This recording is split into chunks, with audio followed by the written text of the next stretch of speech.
আল্লাহ যাকে ভালোবাসেন তার চোখ দিয়ে অশ্রু ঝরান। আর মানুষ যখন কাউকে ভালোবাসে তখন তার ভালোবাসাটাই চায়। কিন্তু আল্লাহ ও মানুষের ভালোবাসা কখনোই এক নয়।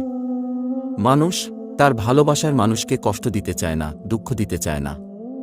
তাকে সবসময় ভালো রাখতে চায়, হাসাতে চায়, সুখে রাখতে চায়।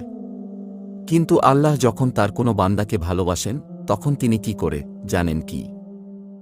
তাকে দুঃখ কষ্টের মধ্যে ফেলে দেয়, বিচ্ছেদের যন্ত্রণায় তাকে কাঁদায়, শরীরের কষ্ট বাড়িয়ে দেয়, অপমানের মালা তার গলায় পরিয়ে দেয়, শত্রুতা তার পিছনে বাড়িয়ে দেয়, তার পায়ের নিচে কাটা ফুটায়। চারিদিকে দুঃখ, কষ্ট, বেদনা, অন্যায়, অত্যাচারে সে দিশেহারা হয়ে পড়ে। আল্লাহ তো তার প্রিয় বান্দাকে ভালোবাসেন, তাহলে এত কষ্ট দেন কেন? তুমি কি দেখনি ইব্রাহিম আলাইহিস সালামকে, যাকে আল্লাহ ভালোবাসেছিলেন? তিনি তাকে আগুনের কুণ্ডলিতে ফেলে দিয়েছিলেন। তুমি কি দেখনি ইউনুস আলাইহিস সালামকে, যাকে আল্লাহ ভালোবাসেছিলেন, আর তিনি তাকে মাছের পেটে ছেড়ে দিয়েছিলেন?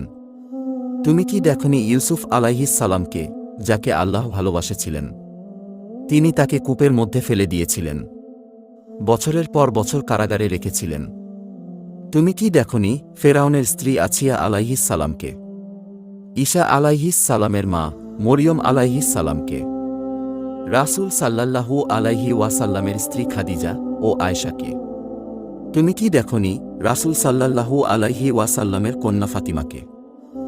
আল্লাহ তো জানেন তার প্রিয় বান্দাকে যদি তিনি কষ্টের মধ্যে না রাখেন তার বান্দা তাকে ভুলে যাবে।